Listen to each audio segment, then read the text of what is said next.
السلام علیکم فرینڈس، کیسے ہیں آپ؟ امید کرتی ہوں کہ سب ٹھیک ہوں گے۔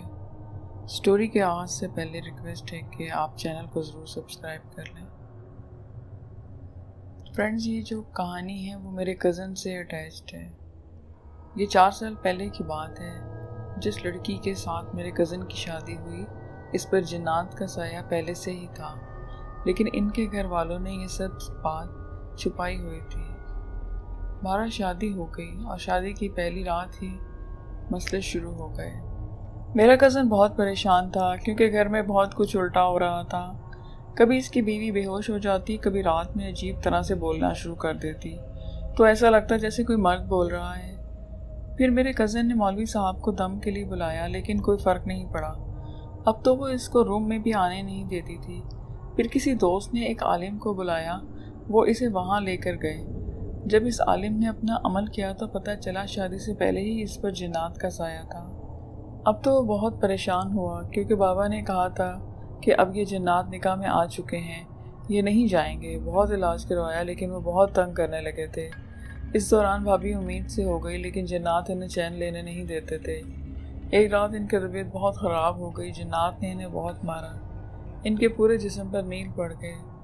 ساری رات وہ بے ہوش رہیں۔ جب صبح بھابھی کو گاڑی میں بے ہوشی کے حالے میں بابا کے پاس لے کر جا رہے تھے، ساتھ میں میری پھوپھو بھی تھی، تو ان جنات نے ان کی گردن توڑ دی۔ اس طرح سے ان کی ڈیتھ ہو گئی۔ ڈیتھ کے وقت وہ 4 ماہ سے پریگننٹ تھی۔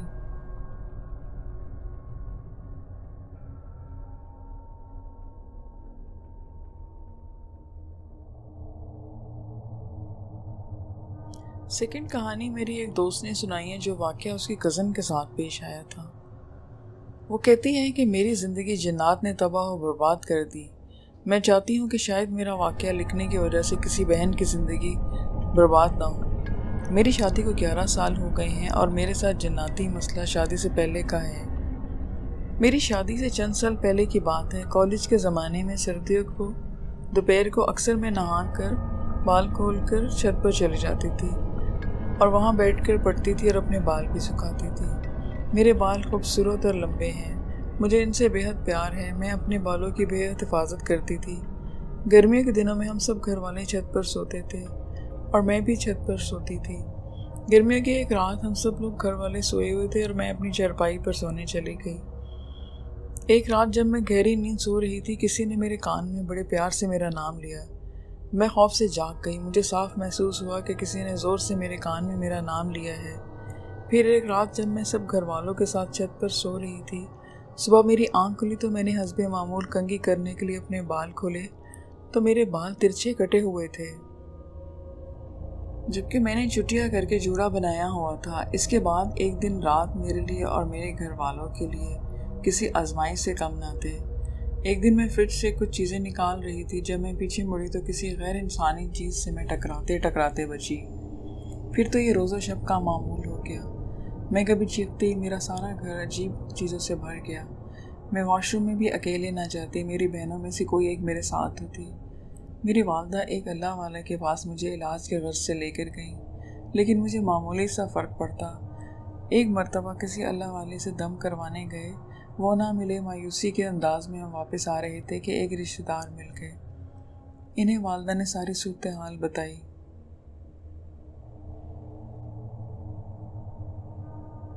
اگلے دن میری والدہ اور وہ رشتہ دار مجھے کسی اللہ والے کے پاس لے کے گئے۔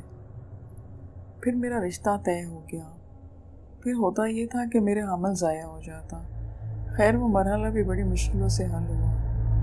5ویں مہینے میں حمل ضائع ہوا، پھر دوسرے مہینے میں ہوا۔ اللہ تعالیٰ نے مجھے 2 بیٹیاں دیں، جن میں سے ایک اسی رات اور اگلے دن فوت ہو گئی۔ پھر 2 سال بعد میں امید سے ہوئی۔ جگہ جگہ سے علاج کروانے کے بعد اللہ تعالیٰ نے 6 مہینے آخر میں مجھے بیٹا عطا کیا، جو بہت ہی زیادہ کمزور تھا۔ 11 دن ہسپتال والوں نے اسے رکھا۔ 3 ماہ اس بچے کو بڑی ہی مشکل سے ایک کمرے میں پالا۔ جیسے تیسے وہ بچہ 3 سال کا تو ہوا تو ایک ڈاکٹر کے پاس لے کر گئے۔ اس نے چیک کر کے بتایا یہ بچہ ایب نارمل ہے۔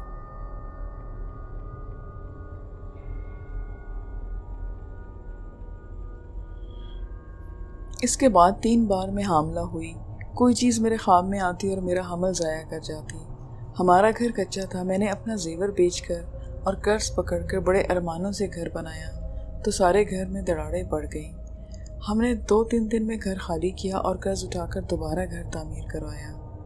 میری اپنی بہنوں سے یہ گزارش ہے کہ کبھی بھی ننگے سر چھت پر نہ جائیں، آسمان تلے یا بازار میں مت نکلیں. ہمیشہ باپردہ رہیں اور کوشش کریں کہ باوضو رہیں. تو لسنرز، یہ میری آج کی سٹوریز تھی. امید کرتی ہوں کہ آپ کو پسند آئی ہوں گی. پھر ملیں گے نئی سٹوریز کے ساتھ. جب تک کے لیے مجھے اجازت دیجیے. خدا حافظ.